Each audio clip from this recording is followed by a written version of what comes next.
साल 1773 पुणे का शानीवरवाड़ा किला रात के अंधेरे में डूबा हुआ था।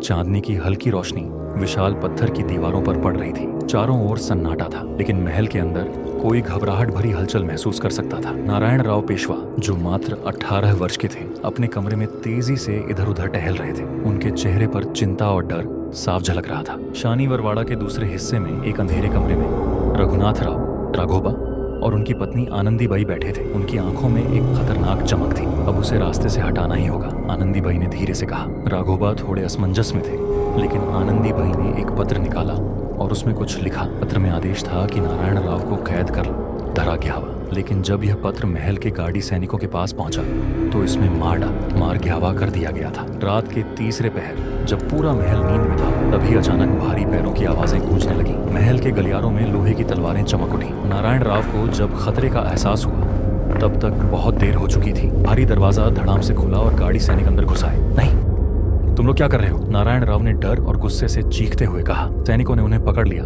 और महल के अंधेरे गलियारों में घसीटते हुए ले जाने लगे। उनकी चीखें पूरे महल में गूंज रही थी। काका मलवाचवा, काका मलवाचवा, चाचा मुझे बचाइए। लेकिन कोई नहीं आया। अगले ही पल तलवारें चमकी और नारायण राव के चीखने की आवाज अचानक बंद हो गई।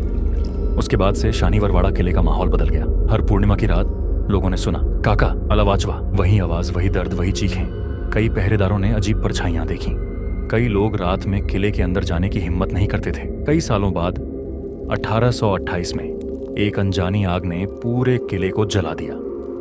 7 दिन तक यह आग भड़कती रही और महल का हर कोना जलकर राख बन गया। कोई नहीं जान पाया कि आग कैसे लगी। कुछ कहते हैं कि यह नारायण राव की आत्मा का श्राप था। आज भी अगर कोई शानीवरवाड़ा के पास से गुजरता है तो उसे ठंडी हवा का झोंका महसूस होता है और कभी कभी आधी रात को वही दिल दहला देने वाली चीखें फिर सुनाई देती हैं। काका मलावाचवा, क्या आप शानीवरवाड़ा की इन चीखों को सुनने की हिम्मत करेंगे?